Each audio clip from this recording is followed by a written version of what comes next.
Have a good day, everyone. Welcome back to my channel. Today, we are going to discuss one topic that might appear in licensure examination for teachers. At yung topic na ito is about compound interest.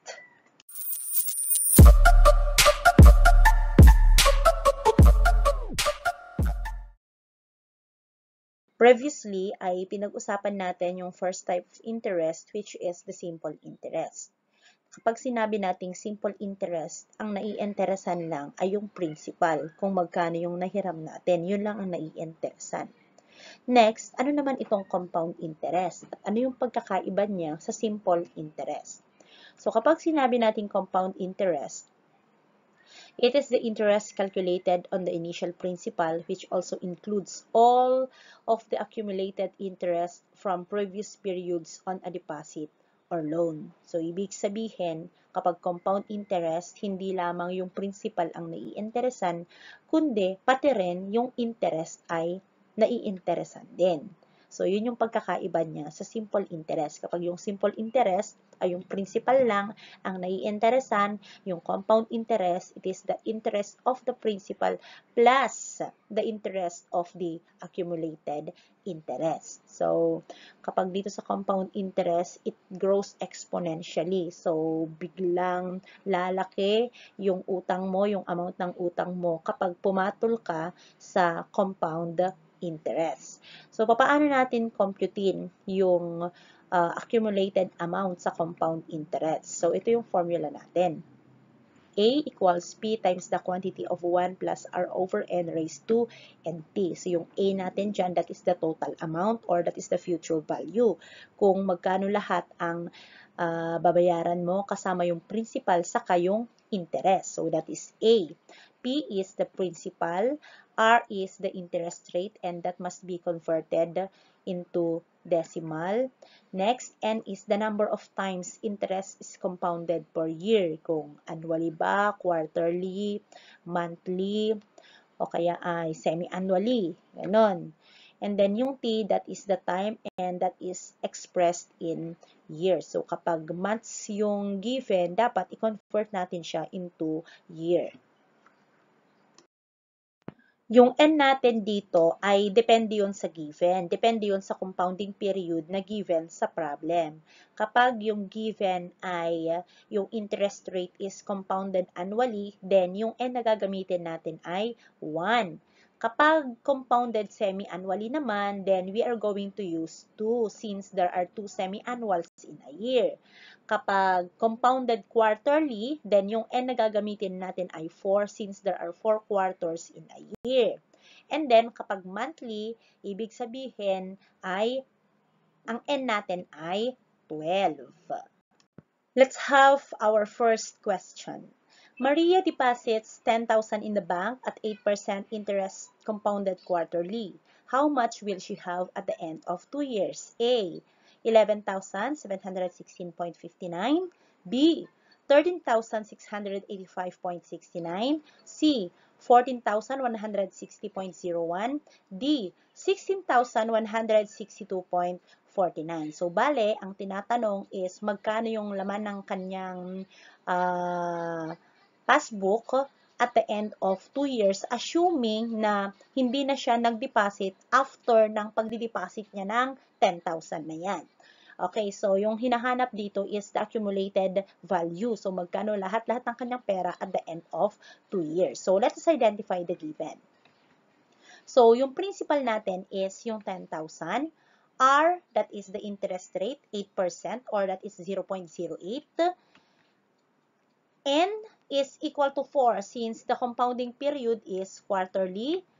Ang time natin ay 2 years. So, ang tinatanong ay A. So, paano kunin yung A or that is the accumulated amount? So, let us use the formula. So, our formula will be A equals P times the quantity of 1 plus R over N raised to NT. So, since lahat ng kailangan natin sa formula, lahat ng kailangan natin sa ating hinahanap ay identified na. So, isubstitute na natin siya sa formula. So, A equals 10,000 times the quantity of 1 plus 0.08 raised to 4 times 2. So, if we are going to simplify, 0.08 divided by 4, that is 0.02. Plus 1, so we have 1.02. And 4 times 2, that is equal to 8. So, kapag itatype natin ito sa ating calculator, if we are going to compute this one, 10,000 times 1.02 raised to 8, ang lalabas na sagot is 11,716.59. So, it means after 2 years, ang kanyang pera sa bangko will be 11,716.59, and that is letter A. Okay, next question. If the value of a diamond ring appreciates exponentially at a yearly rate of 20%, how much will be the cost in 5 years if the initial cost of the ring is 25,000 pesos? A. 47,500, B. 54,104, C. 57,194, and letter D. 62,208. So, bale, ang tinatanong dito is yung future value ng diamond ring after 5 years. So, the initial cost, or that is the principal, is equal to 25,000 at ang kanyang interest rate ay 20%. So, in decimal form, that is 0.02. Ang N natin ay, sabi rito, exponentially at a yearly rate. So, ibig sabihin, compounded annually. So, ibig sabihin, our N is equal to 1. And T is 5 years. So, ang hinahanap is the A, or that is the future value. So, ang gagamitin pa rin natin ay yung formula ng compound interest. A equals P times the quantity of 1 plus R over N raised to NT. So, A equals, yung P natin is 25,000 times the quantity of 1 plus 0.02 all over 1 raised to 1 times 5. So, kapag ito ay sinimplify natin, 0.02 divided by 1 is equal to 0.20 divided by 1 is equal to 0.20. So, 1 times 5, that is 5. So, 1 plus 0.20, that is 1.20 raised to 5. So, kapag ito ay kinompute natin using our calculator, the answer will be 62,208, and that is letter D. Last question po tayo regarding compound interest. A sum of money is invested at a compound interest rate of 5% per annum for 3 years. And the total amount at the end of the period is $1,157. What was the principal amount? So, ito naman po, ang tinatanong ay yung principal amount. Given yung interest rate, yung years, yung compounding period, at saka yung accumulated amount or future value. So, A, 800, B, 905, C, 1,000, and letter D, 1,005.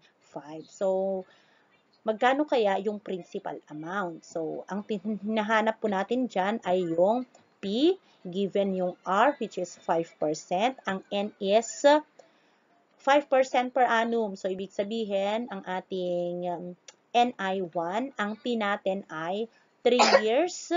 And our accumulated amount is $1,157.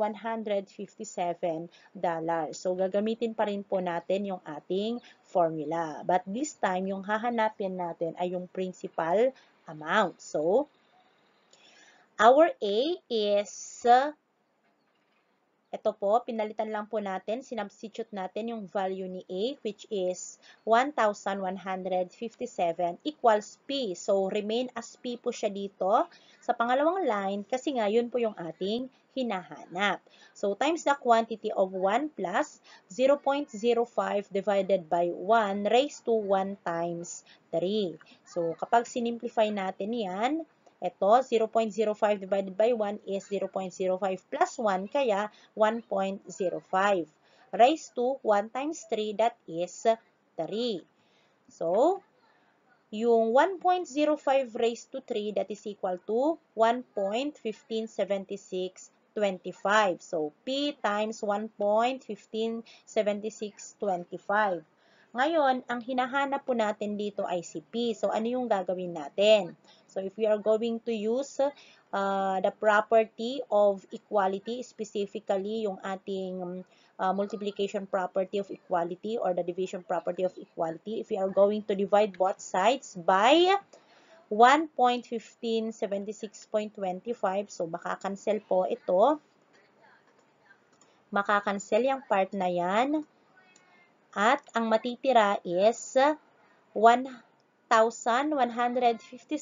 divided by 1.157625 equals P. So, if we are going to simplify this further, the answer is, kapag pinag-divide po natin yan, the answer is 1,000. So, 1,000 is equal to P. So, ibig sabihin, the principal amount is equal to 1,000 and that is letter C. At iyan po ang ating video sa ngayon. Maraming salamat po sa panonood. Kung inyo pong nagustuhan ang aking video, please don't forget to like and share. And for more videos about Let Reviewers, make sure you subscribe this channel. Pwede rin po ninyong i-click yung bell icon para ma-notify po kayo sa mga susunod ko pong i-upload na videos. Maraming salamat po.